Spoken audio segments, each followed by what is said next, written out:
Good evening. Governor Lee just laid out his plan for reopening our school. And at least one recommendation is not in line with the latest guidelines from federal health officials. We have team coverage of the efforts to get our kids safely back to school, starting with News Channel 5's Kyle Horan. Kyle, what is in the governor's plan? Well, the governor insists that this is the right thing to do, going back to school. He says he and his team sat down and they talked about the pros and cons of this, and they feel like it's more beneficial for students to be back in school rather than be out. Here's the plan. The governor says the reason to put kids back in schools is based on safety and health. He pointed to kids who can't get food when they're out of school, or underprivileged kids who would lose what they had learned.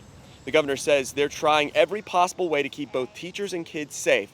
Personal protective equipment will be available for both, including face shields for all staff members. Teachers will have cleaning equipment to last them through the year. There was an announcement about what happens if kids or a teacher gets coronavirus. Anyone testing positive must isolate themselves for 10 days, and a fever must be gone for at least 24 hours before returning to the classroom. Anyone within 6 feet of someone with a positive case for 10 minutes or more must quarantine for 14 days. If a child tests positive, parents are asked to contact the child's close contacts so they can quarantine. Also announced, contact sports can resume. That means football and girls soccer. I asked how the governor expects young students to know how to report if they've been within 6 feet for more than 10 minutes of someone who is sick. He responded with this.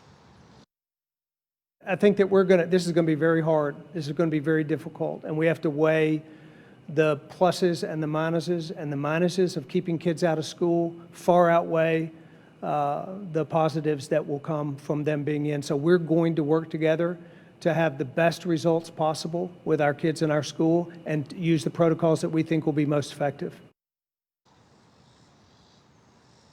As for why the governor doesn't believe that everyone in a classroom should get tested if one person gets sick, he said this. He says that's more to do with the speed of testing than anything else. Reporting live outside the state capitol, Kyle Horan, News Channel 5.